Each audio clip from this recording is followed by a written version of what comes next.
নাসিরুদ্দিন আহমেদ পিন্টুকে আপনাদের এই নেতা লক্ষ লক্ষ যে সৈনিক আপনার নাসিরুদ্দিন আহমেদ পিন্টু সৃষ্টি করে গিয়েছেন। আমাদের বিভিন্ন ভাবে এইভাবে হুমকি দেওয়া হতো বাচ্চাদের নিয়ে।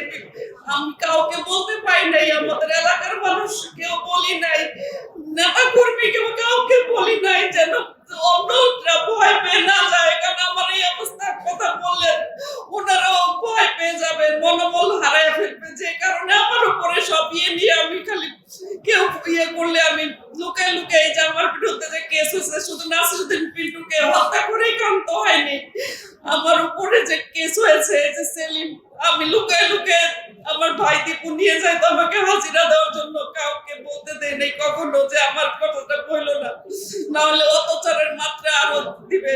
এই নাসিরুদ্দিন পিন্টুকে যখন এই মিথ্যা মামলায় হত্যা করা হয়, ওই দিন থেকেই আমি বলে আসছি যে আমার স্বামীকে হত্যা করা হয়েছে। তখনও তৎকালীন ওই স্বরাষ্ট্রমন্ত্রী কামাল ও বিভিন্ন ভাবে বিয়ে করেছে পিন্টুর বউ, কেন এটা বলতেছে যে হত্যা করা হয়েছে, হত্যা করেছে। কিন্তু এখন আপনারাই স্বাধীন তদন্ত কমিশন, আপনারাই দেখেছেন যে বিরোধী দলের হওয়ার কারণে নাসিরুদ্দিন পিন্টুর জনপ্রিয়তাকে তারা ভয় পেয়ে, এবং আরো যে আওয়ামী লীগের নেতা কর্মী যে ছিল ওইখানকার তাপস হাজি সেলিম, এরা বলছে নাসিরুদ্দিন পিন্টুকে আটকে রাখো, একদিনের জন্য যেন বের না হয়। আওয়ামী লীগের সময় একদিনের জন্য নাসিরুদ্দিন পিন্টু বের হয়ে আসতে পারে নাই, আর এবং তার ফ্যামিলির উপর দিয়ে করে আমার ব্যবসা বাণিজ্য সমস্ত কিছু বন্ধ করে দিয়েছে। আমার এই ছেলের পড়ার টাকাটা এনবিআর থেকে নিয়ে গেছে। আমি এনবিআর এর কমিশনারের সাথে দেখা করেছি, তার নিচের যে পোস্ট উনাদের সাথে দেখে করেছি, আমার ম্যানেজার কিরণকে নিয়ে দৌড়াদৌড়ি করেছে, কিন্তু ওর পড়ার টাকাটা পর্যন্ত নিয়ে গিয়েছে। আমি কত কষ্ট করে এই বাচ্চাগুলিকে পড়ালেখা করেছি না আমি জানি না। ওর বাবা সবসময় বলতো আমি তো ওদের পড়ালেখার খবর নিতে পাই না, তুমি নিবা। এই যখন আমার সাথে যখন রাজশাহী কারাগারে নিয়ে যাওয়া হয়, তখন আমি যখন এই নামের কথা বলতে গেলাম, তখন বলতে তুমি আসো, তুমি দেখবা। আমি যতবারই বলি ওর ব্যাপারে একটু কথা বলবো বল। আরো অনেক তখন সিটি কর্পোরেশনের নির্বাচন ছিল, অনেক যারা কমিশনার প্রার্থী ছিলেন ওনারাও গেছে, সবাইকে দেখে বলতেছিল যে তোর ভাবি দেখবে সবকিছু। আমি অনেকবার বলতেছিলাম, বলেন না তুমি দেখবা। তারপরে রাজশাহী কারাগারে নিয়ে যাওয়া হলো। হাইকোর্টের আদেশ অমান্য করে ওনারা তো তৎকালীন ফেরিস সরকার বিয়েকে মানে নাই, হাইকোর্টের কোনো অর্ডারও মানে নাই। কারণ নাসিরুদ্দিন পিন্টুর থেরাপি নিতে হইতো, ওই যে অনেক টর্চারের ফলে শরীরের বিভিন্ন জায়গায় তার অনেক অসুবিধা হয়ে গেছে থেরাপি, এবং চোখ তো ভালো ছিল, কিন্তু অ্যারেস্টের পরে হঠাৎ তার দুই চোখই নষ্ট হয়ে যায়। এই চোখের জন্য এক একটা ৮০,০০০ টাকা করে ইনজেকশন দেওয়া লাগতো।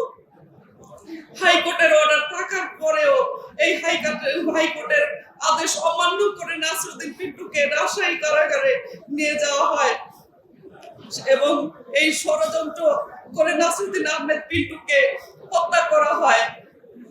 এই স্বাধীন তদন্ত কমিশন তো এই রিপোর্ট দিয়েছেন। এখন তো দেখেছেন যে কারা জড়িত। এই আওয়ামী লীগের লোকজন ষড়যন্ত্রমূলক ভাবে এই হত্যাকাণ্ড ঘটিয়েছে, এবং তখনকার যে এই সিআইডি কাহারা গন্দোয়ার এই সিআইডি প্রধান ছিলেন। স্বাধীন তদন্ত কমিশনের রিপোর্ট দেখতে পাচ্ছি যে এই আইজিপি নাকি এই রিপোর্ট দিয়েছিলেন, বিরোধী দল এসপি প্রধান ছিলেন তখনকার, উনি নাকি এই রিপোর্ট দিয়েছিলেন। এই সারা বাংলাদেশের মানুষ এখন এই আইজিপির বিরুদ্ধে কথা বলতে শুরু করেছে। আমি এই হত্যার জন্য নাসিরুদ্দিন পিন্টু সহ যারাই এই মিথ্যা তথ্য দেওয়ার কারণে যারাই নির্যাতিত হয়েছেন এবং এই হত্যার শিকার হয়েছেন, আমি সকল হত্যার সাথে জড়িত, ষড়যন্ত্রকারমূলক এই হত্যার সাথে জড়িত সকল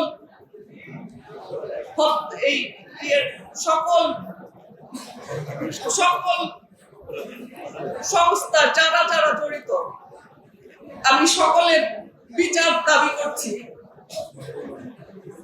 আর এই বাহরুল আলম কিভাবে একজন ডাক্তার হয়ে, তখন শুনলাম এখন যে উনি নাকি ডাক্তার ছিলেন, কিভাবে এই মিথ্যা রিপোর্ট দিয়ে আজকে এই নাসিরুদ্দিন আহমেদ পিন্টুকে আপনাদের এই নেতা লক্ষ লক্ষ যে সৈনিক আপনার নাসিরুদ্দিন আহমেদ পিন্টুর সৃষ্টি করে গিয়েছেন, আপনাদের আজকে এই কণ্ঠস্বর যেন আপনার নিস্তব্ধ হয়ে যান, মনোবল হারিয়ে ফেলেন, এই দলও যেন দুর্বল হয়ে যায়, এই নানান ভাবে আওয়ামী লীগ ফ্যাসিস্ট সরকার চেষ্টা করেছেন।